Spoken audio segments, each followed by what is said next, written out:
We're a humanitarian nation, but the legacy of the Obama-Clinton interventions will be weakness, confusion, and disarray. A mess.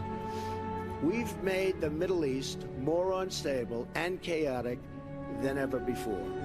We left Christians subject to intense persecution and even genocide.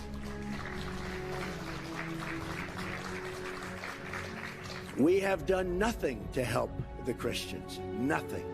And we should always be ashamed for that lack of action. Our actions in Iraq, Libya, and Syria have helped unleash ISIS. And we're in a war against radical Islam, but President Obama won't even name the enemy. And unless you name the enemy, you will never, ever solve the problem. We are going to protect Christianity. And if you look what's going on throughout the world, you look at Syria, where if you're Christian, they're chopping off heads. You look at the different places, and Christianity, it's under siege.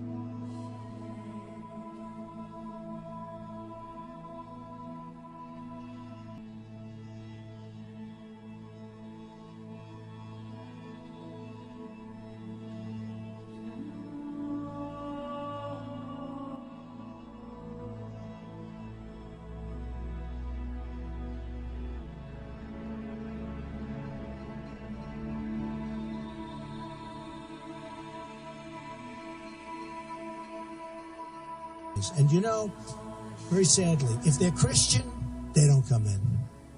Okay? If they're Christian, they don't come in. And before this whole mess, if you were in Syria 2, 3, 4 years ago, one of the top experts told me this on borders and on the military. I mean, this is a real guy that really understands what's going on. He said, you know, Mr. Trump, first time I heard it, he said, if you're from Syria and if you're Muslim, it's very easy to come into the United States, one of the easier places. But if you're from Syria and if you're Christian, it's almost impossible to come into the United States. One of the hardest things to do. I never forgot it. That was 3 years ago, he told me, 3.5 years ago. I never forgot what he said. Because Christianity is under siege, folks. Whether you want to hear it or not, it's under siege. And we've got to reverse it.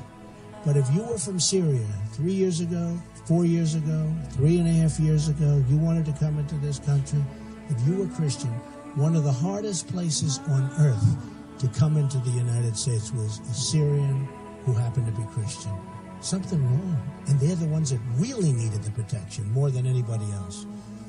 It's all going to change. It's all going to change.